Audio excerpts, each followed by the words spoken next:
Hello दोस्तों, आप सभी का स्वागत है आज के नई वीडियो में। दोस्तों, आज हम फिर से एक नया वीडियो लेके आए हैं जो कि एग्ज़ाम जो है एमटीएस पोस्टमैन के लिए इम्पोर्टेंट होने वाला है, जो भी डिपार्टमेंटल एग्ज़ाम होने वाला है। तो फ्रेंड्स, आप मेरे चैनल पर पहली बार आए तो चैनल को सब्सक्राइब जरूर कीजिएगा और वीडियो को जो है पूरा देखिएगा और वीडियो को लाइक ज़रूर कीजिएगा फ्रेंड्स। ठीक है, तो जल्दी शुरू करते हैं अपने आज के जो इम्पोर्टेंट टॉपिक के बारे में। पहला जो क्वेश्चन है फ्रेंड्स वो है, पोस्ट बैग उपलब्ध होते हैं, यानी कि जो पोस्ट बैग होते हैं वो कहाँ पर उपलब्ध होते हैं, कहाँ पर जो है अवेलेबल होते हैं। पोस्ट बैग, पोस्ट बॉक्स और पोस्ट बैग जो है इनके बारे में हमने पढ़ रखा है। तो पोस्ट बैग्स और जो ये दोनों होते हैं, ये जो किराएदार होता है वो पोस्ट बैग्स पोस्ट बॉक्स जो है किराए पर लेता है। कभी कभी जो है वो संयुक्त रूप से भी यानी कि पोस्ट बॉक्स और पोस्ट बैग दोनों ही जो है किराए पर लेता है। ठीक है, और ये भी जो है जो डाक होते हैं उसको डिलीवर करने के लिए जो है इम्पोर्टेंट होता है पोस्ट बॉक्स और साथ में पोस्ट बैग। तो यहाँ पर जो है पोस्ट बैग के बारे में बात की गई है, जो ये पोस्ट बैग भी कहाँ पर उपलब्ध होते हैं। तो सभी शाखा डाकघरों के अंदर, सभी उप डाकघरों के अंदर, या फिर सभी जो वितरण डाकघर होते हैं, डिलीवरी जो डाक होते हैं वहाँ पर, या सभी आरएमएस कार्यालयों के अंदर। तो इसमें जो है ऑप्शन अपना सी है कि जितने भी जो डिलीवरी ऑफिस होती हैं, डाकघर होते हैं, वहाँ पर जो है पोस्ट बॉक्स जो बैग होते हैं, थैले होते हैं, वो जो है अवेलेबल होते हैं, उपलब्ध होते हैं फ्रेंड्स। ठीक है, और इसके बारे में जो है इम्पोर्टेंट ये पूछा जाता है, महत्वपूर्ण बात ये है कि इनके जो किराए होते हैं, जो सिंगल या फिर जो संयुक्त रूप से दोनों किराए, और इसमें भी जो है 3 माह के, 6 माह के, 9 माह के, 12 माह के, इन सभी के बारे में जो है आपको पता होना चाहिए। और बाद में हम जो अगले जो अंतिम क्वेश्चन है वहाँ पर हम बात करने वाले हैं इसके बारे में। दूसरा क्वेश्चन है कि निम्नलिखित में से जो है क्या डायरेक्ट पोस्ट के लिए उपयुक्त नहीं बात है, यानी कि जो ऐसी बात कौन सी जो है यहाँ पर अप्रोप्रिएट नहीं है किसके लिए, वो है डायरेक्ट पोस्ट के बारे में। तो पहला जो है कि न्यूनतम मात्रा जो है 1000 वस्तुएं होनी चाहिए डायरेक्ट पोस्ट के लिए। लंबाई और चौड़ाई का जो है वो A3 पेपर से अधिक नहीं होना चाहिए।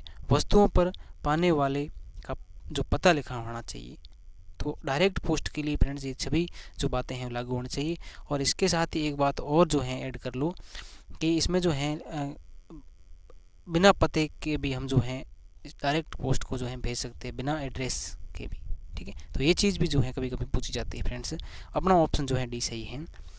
अब जो तीसरा क्वेश्चन है फ्रेंड्स कि अगर डाक वस्तु विदेश भेजी जानी है तो उस पर जो है पता लिखा जाना चाहिए, एड्रेस जो है किस में लिखा होना चाहिए। तो उसमें ऑप्शन है कि भाई देवनागरी अक्षर हो, रोमन अंक हो, रोमन अक्षर हो, रोमन में ही अंक हो, अरबी अक्षर हो, रोमन अंकों में, रोमन अक्षर या फिर जो है अरबी अंकों के अंदर। ऑप्शन अपना इसमें सही बी जो सही है कि रोमन अक्षर होना चाहिए और रोमन अंक होना चाहिए रोमन लैंग्वेज के अंदर। ठीक है, तो ये जो है अपना बी ऑप्शन सही है। ठीक है, चलिए चौथा जो क्वेश्चन है फ्रेंड्स वो इम्पोर्टेंट है कि मशीन फ्रैंक आर्टिकल जो होते हैं, मशीन के द्वारा फ्रैंक किए गए वस्तुएं हैं को लाइसेंस की वैधता के अनुसार अधिकतम कितने डाकघरों में पोस्ट किया जा सकता है। बहुत इंपॉर्टेंट क्वेश्चन है फ्रेंड्स। और पहली बात तो यह है कि इसकी जो लाइसेंस है कौन देता है फ्रैंकिंग मशीन के।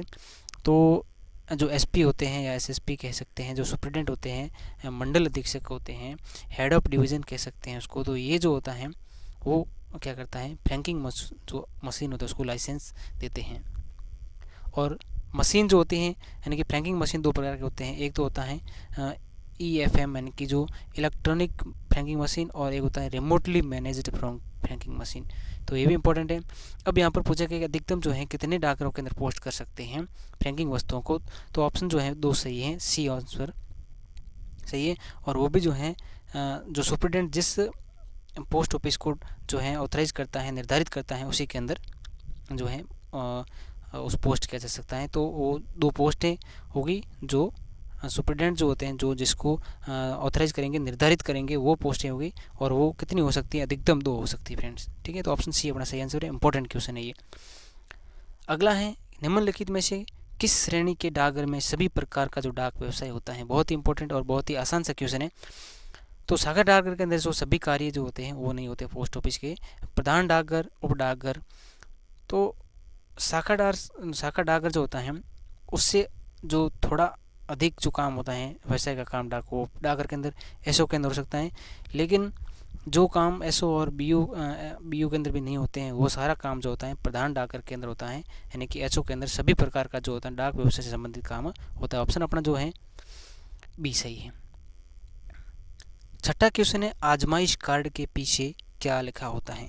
आजमाइश कार्ड क्या होता है फ्रेंड्स, तो ये जो आजमाइश कार्ड क्या होता है कि समुद्री जो भी यात्राएं होती हैं, यानी कि जितने जो बाहर यात्रा करते हैं, पोस्ट ऑफिस की जितनी भी जो कार्ड यानी कि जो डाक भेजी जाती हैं, तो वहाँ पर जो है उसकी देरी में कारण जानने के लिए, या जो है उसकी सुरक्षा, उसकी किफ़ायत, यानी सभी की जानकारी, ठीक है, यानी कि जहाँ पर डाक पहुँचती हैं तो वहाँ जो गंतव्य ऑफिस होता है वो जो है एक कार्ड भेजता है, उसको बोलते हैं जो आजमाइश कार्ड।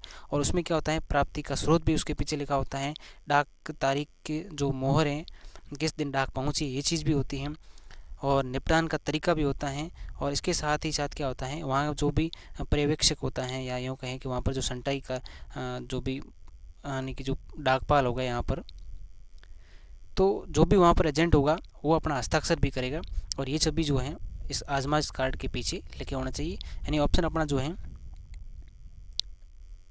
डी सही है। ठीक है, तो अगला क्वेश्चन है, प्रधान अभिलेख कार्यालय HRO, हेड रिकॉर्ड ऑफिस जो है उसके क्या काम होते हैं फ्रेंड्स। हेड रिकॉर्ड ऑफिस, अब ये क्या होते हैं, तो पहली बात तो ये है कि ये RMS के जो हैं स्थिर कार्यालय होते हैं, प्रधान अभिलेख कार्यालय, और होता है उप अभिलेख कार्यालय।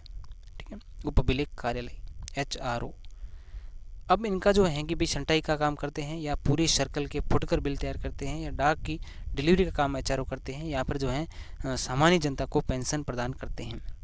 अपना ऑप्शन बी सही है कि पूरे सर्कल के फुटकर जो बिल तैयार करते हैं, साथ ही साथ वेतन बिल भी तैयार करते हैं जो है प्रधान अभिलेख कार्यालय। और इनके जो हैं प्रधान अभिलेख कार्यालय के जो प्रभारी होते हैं उनको क्या कहते हैं, तो प्रधान अभिलेख अधिकारी कहते हैं। और जो SRO होते हैं, यानी कि जो सब जो अभिलेख होते हैं कार्यालय, उनके क्या बोलते हैं, उनको सब अभिलेख अधिकारी कहते हैं। उप अभिलेख कार्यालय के जो अधिकारी होते हैं उनको बोलते हैं उप अभिलेख अधिकारी कहते हैं। ठीक है, तो ये जो है दोनों ही जो हैं इंपॉर्टेंट है, HRO और SRO। अब उनका काम क्या है, SRO का पूरे सर्कल के जो है फुटकर बिल तैयार करना, ये काम किसका होता है, प्रधान अभिलेख कार्यालय का होता है। अगला है 8वां क्वेश्चन कि अंतर्राष्ट्रीय ट्रैक पैकेज सर्विस ITPS के बारे में क्या सही है। इंटरनेशनल ट्रैक पैकेज सर्विस, तो इसमें पहला जो है कि 5 किलो की पैकेट ही भेज सकते हैं, केवल एशियाई पैसिफिक क्षेत्र के लिए उपलब्ध हैं, ट्रैक एंड ट्रेस की सेवा उपलब्ध नहीं है, या कस्टम क्लियरेंस की ज़रूरत नहीं है। तो इसमें जो ऑप्शन अपना जो है सही क्या है, तो केवल ये जो चीज़ है, यानी ये सर्विस जो है वो एशिया पैसिफिक, यानी कि जो एशिया प्रशांत क्षेत्र के लिए ही जो है अवेलेबल है ये चीज़। अब यहाँ पर बात हुई है कि 5 किलो के पैकेट ही भेज सकते हैं, तो ये चीज़ गलत है, क्योंकि यहाँ पर जो है 5 किलो की जगह क्या है 2 kg तक के ही जो है पैकेट भेज सकते हैं। लिमिटेशन इसकी जो है 2 kg तक है फ्रेंड्स, यहाँ पर 5 किलो नहीं है। और ट्रैक और ट्रेस की सेवा जो है उपलब्ध होती है यहाँ पर। ठीक है, तो ऑप्शन जो इसमें ऑप्शन है बी सही है कि केवल एशियाई जो पैसिफिक क्षेत्र हैं वहाँ पर जो है ये अंतर्राष्ट्रीय ट्रैक पैकेट सर्विस उपलब्ध होती हैं, और इसके साथ ही जो है 2 kg तक जो है वो कोई भी जो आर्टिकल भेज सकते हैं। लिमिटेशन जो है 2 kg है। नंबर क्वेश्चन है, PPF एक वित्तीय वर्ष में अधिकतम कितनी राशि जमा हो सकती है PPF खाते के अंदर। PPF, तो इसको जो हिंदी में कहेंगे तो क्या कहेंगे, लोक जो है भविष्य निधि या सार्वजनिक भविष्य निधि, ये भी जो है ध्यान रखना है। और इंग्लिश में क्या बोलते हैं PPF, यानी कि पब्लिक प्रोविडेंट फंड। ठीक है, यहाँ क्लियर हो गया। अब जो है इसको जो है 500 रुपये से खोलते हैं। ठीक है, इसको जो कहाँ से 500 रुपये से, इसका यानी कि मिनिमम जो है राशि है 500 रुपये, और इसमें जो है हम एक वर्ष के अंदर कितना 1.5 लाख रुपए जमा कर सकते हैं एक वित्तीय वर्ष के अंदर। तो अपना ऑप्शन जो है सी सही है। इसके साथ ही हम क्या कह सकते हैं, इसकी जो इंटरेस्ट रेट पूछा थी फ्रेंड्स, तो इसकी जो इंटरेस्ट रेट है वो है 7.1। ठीक है, और इसको जो है हम 500 रुपये से खोलते हैं, और अगर हम जमा करना चाहें तो इसको 50 के गुणक के अंदर जो है हम जमा कर सकते हैं, यानी कि 50, 100, 150, 200, 250। ठीक है, तो 50 के गुणक में जो है ऐसा भी पूछा था है, तो 50 के गुणक में इसको जमा कर सकते हैं, 500 से खोल सकते हैं, और अधिकतम जो सीमा है उसकी 1.5 लाख हो गई है। ठीक है, इंटरेस्ट रेट 7 पॉइंट जो है एक है। अगर हम इसको जो है बढ़ाना चाहें तो जो है हम कितना बढ़ा सकते हैं, एक साथ में 5 साल के लिए बढ़ा सकते हैं, और वो भी जो है मैच्योरिटी के बाद में, यानी कि 15 साल के लिए ये होता है कितना, 15 साल, और 15 साल के बाद 5 साल तक हम इसको बढ़ा सकते हैं। 15 साल हो गए मैच्योरिटी पीरियड, उसके बाद 5 साल और भी हम उसको जो है एक साथ बढ़ा सकते हैं इसकी जो है। ठीक है, तो अपना ऑप्शन जो है सी सही है। ठीक है, ये सारी चीज़ें इंपॉर्टेंट है, अपने को ध्यान रखनी है। अब है कि डाक जीवन बीमा PLI की जो है शुरुआत कब होती है भारत के अंदर, PLI की। तो अपना ऑप्शन इसमें जो है 1854, 1884, 1972, 1986। PLI की शुरुआत जो है 1884 के अंदर होती हैं, 1884, 1 फरवरी की बात है, 1 फरवरी 1884 को जो है शुरू होती है, और 1 अक्टूबर 1854 को भारत के अंदर डाक जो है सेवा शुरू होती है, और 1972 के अंदर जो है भारत के अंदर पिन कोड प्रणाली शुरू होती है, और 1986 के अंदर फ्रेंड्स क्या होता है, 1986 के अंदर फ्रेंड्स COD की शुरुआत होती है, कैश ऑन डिलीवरी की। ठीक है, और COD जो है कितनी होती हैं, सॉरी COD नहीं, स्पीड पोस्ट की शुरुआत भारत के अंदर होती है, माफ़ कीजिएगा, स्पीड पोस्ट की होती हैं, और स्पीड पोस्ट होते हैं 35 kg, तो है हम अधिकतम जो है 35 kg के वेट को स्पीड पोस्ट के माध्यम से भेज सकते हैं। तो ये 1986 के अंदर स्पीड पोस्ट की शुरुआत होती है। ठीक है, तो ये सारे क्वेश्चन इंपॉर्टेंट हैं। अगला है ग्रामीण डाक जीवन बीमा, यानी कि RPLI के लिए कौन जो है योग्य है, कौन अवेलेबल है, सॉरी जो है योग्य है, एलिजिबल है। तो RPLI की जो सबसे पहले दी है कि शुरुआत कब होती है RPLI की, इसको हम क्या बोलते हैं, RPLI। ठीक है, और इसकी जो शुरुआत होती है वो होती है 24 मार्च 1995 को होती है। ठीक है, 1995 को होती है, 1995। और ये जो है PLI और RPLI दोनों जो हैं सब प्रकार की जो है पॉलिसियाँ प्रदान करते हैं, सब प्रकार की पॉलिसियाँ अपन को जो है याद में होनी चाहिए। अब ये है कि भाई ग्रामीण डाक जीवन बीमा के लिए योग्य कौन होते हैं, तो नाम से ही पता चलता है कि जो देहात क्षेत्र में रहने वाले जो भारतीय नागरिक होते हैं, देहात यानी ग्रामीण क्षेत्र में रहने वाले नागरिक, न तो विदेशी, न ही कोई प्रवासी, और न ही जो है देहात में रहने वाले जो हैं भारतीय नागरिक, यानी कि ऑप्शन अपना डी सही है। देहात में रहने वाले नागरिक नहीं, देहात में रहने वाले मतलब ये ऑप्शन अपना सही नहीं हो सकता, क्योंकि देहात में रहने वाले यानी कि कहीं के भी हो सकते हैं ये। तो अब इसमें है कि देहात में रहने वाले भारतीय नागरिक जो हैं वो हैं RPLI के लिए एलिजिबल, ऑप्शन डी सही है, देहात में रहने वाले भारतीय नागरिक। ठीक है, तो इम्पोर्टेंट है, इसको भी ध्यान रखना है। अब है 12वां क्वेश्चन की पहचान पत्र जो हैं किसके द्वारा जारी किए जाते हैं। पहचान पत्र सर्कल कार्यालय, प्रधान शाखा, या फिर जो है प्रधान कार्यालय, उप कार्यालय, ऑप्शन ए सही है, सर्कल कार्यालय के द्वारा। 13वां क्वेश्चन है प्रथम श्रेणी के फर्स्ट क्लास के आर्टिकल कौन से हैं। लेटर भी हैं ILCPC, यानी कि जो इनलैंड लेटर कार्ड और पोस्ट कार्ड, ऑप्शन डी सही है। प्रत्येक डाकघर के द्वारा सेवित औसत जो क्षेत्र है, यानी कि प्रत्येक भारत का प्रत्येक डाकघर कितना जो है एवरेज के हिसाब से एरिया कवर करता है, कितना जो है उसको सेवा प्रदान करता है, तो ऑप्शन अपना डी सही है, 19.33 वर्ग किलोमीटर सही आंसर है। ठीक है, इंपॉर्टेंट है। पोस्ट कार्ड का साइज क्या है, आयाम क्या है, पोस्ट कार्ड की बात की गई है, 21x10 सेंटीमीटर, 30x21 और 14x9, 15x14, ऑप्शन अपना जो है सी सही है। अब चाहे वो मेघदूत हो या जो है मुद्रित पोस्ट कार्ड हो, कोई हो, ठीक है, प्रिंटेड हो या मेघदूत हो, दोनों का जो साइज़ है वो 14x9 सेंटीमीटर ही है। और ये जो है 21x9 जो है वो है अनफोल्डेड, यानी कि खुला जो क्या बोलते हैं उसको, पत्र, खुले पत्र का अनफोल्डेड जो लेटर होता है उसका आयाम अधिकतम, और फोल्डेड का जो है यानी कि मुड़े हुए का जो है पत्र का जो साइज़ है वो है 21x10 सेंटीमीटर। ठीक है, ये सभी जो है सेंटीमीटर के अंदर है, और सभी जो है इंपॉर्टेंट हैं। अब है AEPS का फुल फॉर्म क्या है, आधार इनेबल पेमेंट सिस्टम, ये सही है, आधार इनेबल पेमेंट सिस्टम है, न कि आधार इनेबल पेड सिस्टम है, न इनेबल प्रोजेक्ट, न इनेबल प्रोसेस सिस्टम है। ठीक है, तो ऑप्शन ए अपना सही है। 17वां क्वेश्चन है वरिष्ठ नागरिक बचत योजना जो खाता है उसमें न्यूनतम और अधिकतम क्रमशः जमा राशि क्या है। वरिष्ठ नागरिक यानी कि सीनियर सिटीजन जो सेविंग स्कीम है, सीनियर सिटीजन सेविंग स्कीम, इसमें न्यूनतम जो है 1000 और अधिकतम जो है हम 30 लाख जमा कर सकते हैं, न्यूनतम 1000, और अगर हम जमा करना चाहें तो 1000 के गुणक में ही ये जो है जमा होते हैं। इसके साथ ही इसकी जो है इंटरेस्ट रेट अपन को ध्यान रखनी है वो है 8.2। ठीक है, 8.2 इंपॉर्टेंट है, बहुत इंपॉर्टेंट है। एम जो है SC++ यानी कि जो सीनियर सिटीजन है। अब इसकी जो है एज क्या है, तो साधारण पूछे तो 60+ हो गए। अब सिविल कोई कर्मचारी हैं तो जो है 55 से 60 के बीच में हो तो भी खुलवा सकता है ये खाता, और अगर कोई सेना से है तो 50 से जो है 60 के बीच में जी खुला सकते हैं खाता। तो इनकी हुए, और ये है कि भाई ऑप्शन डी है, कम से कम 1000 और अधिकतम 30 लाख। ठीक है, चलिए अगला है टीडी खाते का प्रकार नहीं है, इनमें से कौन सा जो है टीडी खाते का प्रकार नहीं है। टीडी यानी कि टाइम डिपॉजिट। ठीक है, टाइम डिपॉजिट, और हिंदी में बोले तो सावधि जमा, सावधि। अब ये जो पहले तो कितने प्रकार होते हैं, तो इसके जो प्रकार हैं वो 4 प्रकार होते हैं। 1 साल का होता है टीडी, 2 साल की टीडी होती है, 5 साल की होते हैं, 3 साल की नहीं होती हैं। तो ये ऑप्शन अपना जो सही नहीं, और यहाँ पर जो होता है 3 साल सही है। ठीक है, अब इनकी इंटरेस्ट रेट सभी को याद होनी चाहिए। पहले की हैं 6.9, 7.0, 7.1 और 7.5, ये सभी इंपॉर्टेंट है। इसके साथ ही हमको ये चीज़ ध्यान रखनी है कि टीडी का जो खाता होता है कितने से खुलता है। टीडी का खाता खुलता है 1000 से।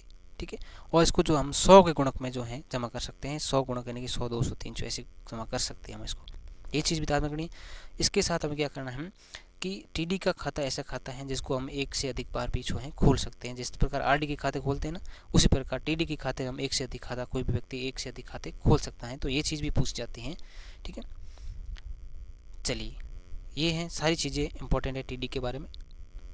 अब निम्नलिखित में से कौन सा जो बचत खाता है एक बार जो है खोल सकते हैं, उसको हम सिर्फ एक ही बार खोल सकते हैं, एक व्यक्ति एक ही बार खोल सकता है, तो वो है एसबी का खाता।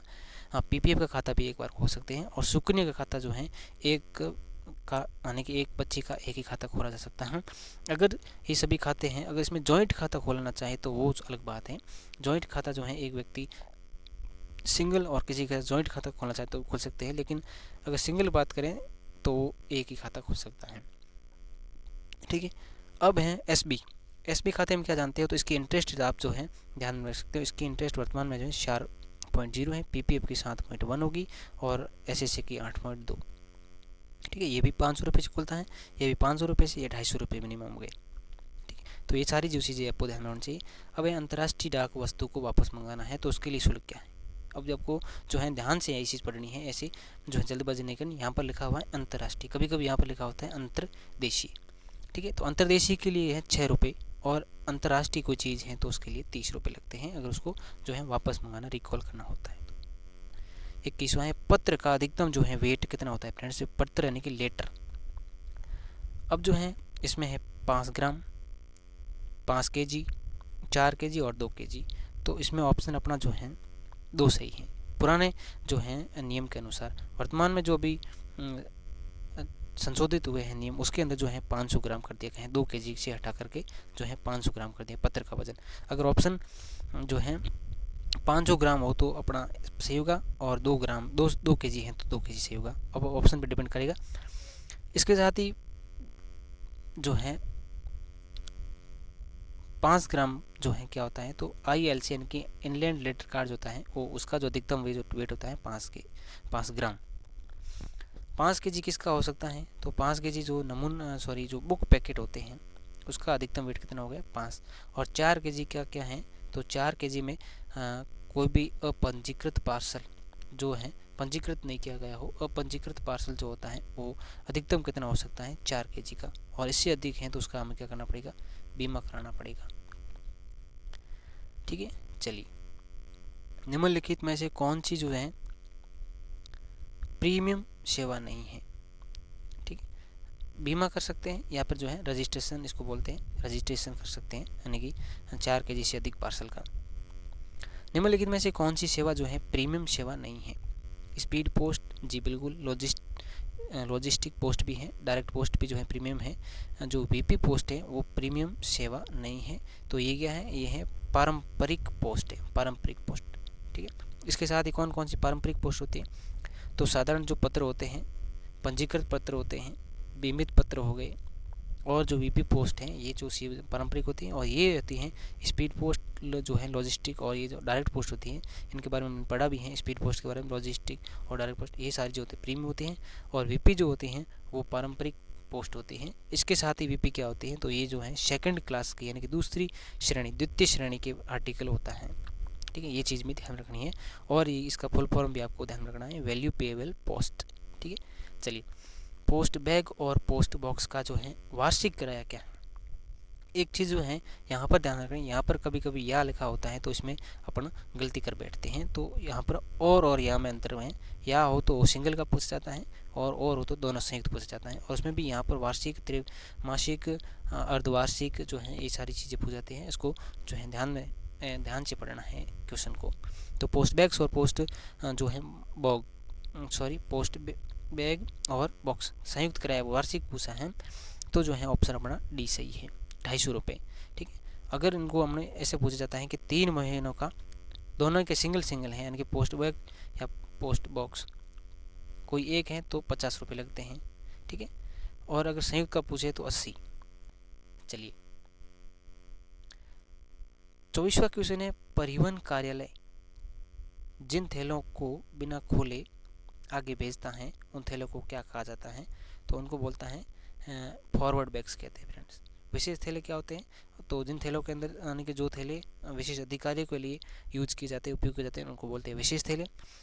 पार्सल थैला के अंदर क्या होता है, तो पार्सल थैले जो होते हैं तो उसमें साधारण जो है पंजीकृत कोई लेटर हो सकते हैं, वीपी पार्सल हो सकते हैं, बीमित थैले भी इसके अंदर हो सकते हैं, और इसके साथ एक जो है पर्ची होती है, जांच पर्ची भी इसके अंदर हो सकती है। रजिस्टर थैले के अंदर क्या होता है, तो नकदी थैले जो होते हैं वो भी ये पूछ जाता है कि नकदी थैले किस में रख कर भेजाते हैं, तो जो है रजिस्टर थैले के अंदर, और यहाँ पर अपना ऑप्शन भी सही है।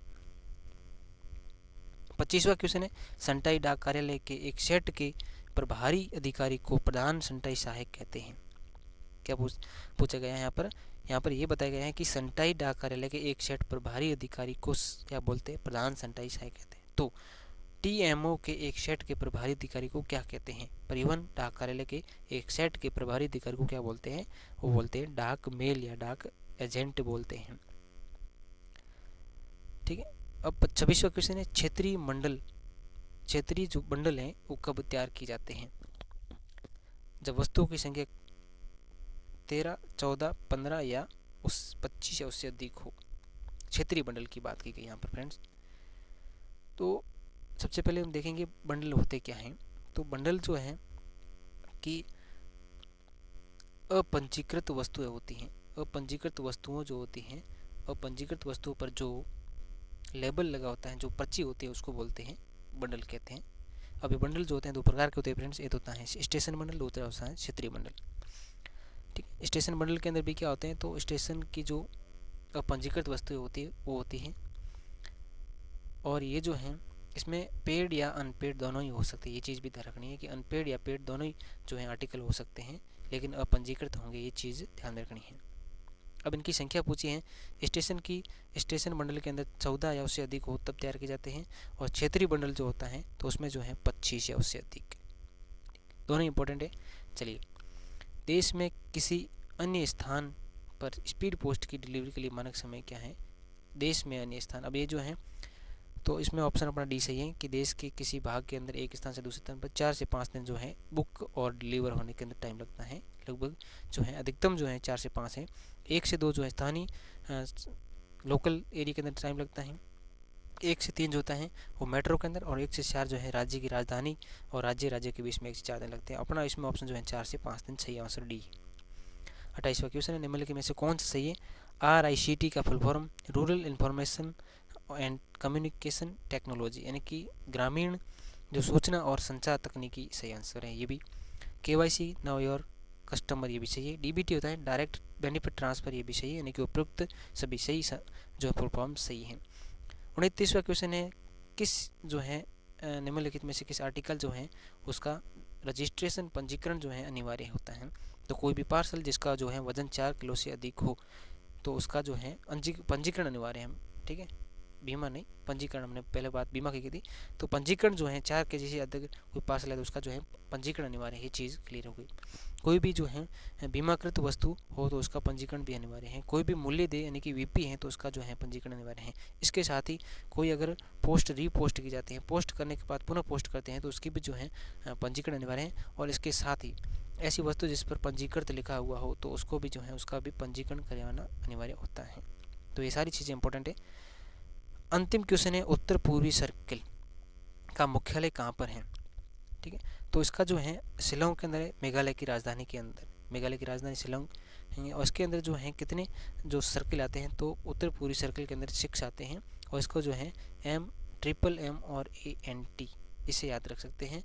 MM यानी कि मणिपुर, मिजोरम, मेघालय, ठीक है, अरुणाचल प्रदेश, नागालैंड और त्रिपुरा। अब जो है अम्बाला, तो अम्बाला जो हरियाणा का जो हरियाणा जो सर्कल है उसका मुख्यालय कहाँ पर है? अम्बाला के अंदर है। चंडीगढ़ पंजाब और चंडीगढ़ का चंडीगढ़ है। और मुंबई का जो है महाराष्ट्र और गोवा का जो महाराष्ट्र और गोवा सर्कल है उसका मुख्यालय कहाँ पर है? मुंबई का है, मुंबई जो है वो महाराष्ट्र सर्कल का है मुख्यालय। और महाराष्ट्र सर्कल के अंदर क्या आता है, एक गोवा जो होता है वो महाराष्ट्र के अंतर्गत आता है। तो ये चीज़ जो है सभी चीज़ें आपकी क्लियर होनी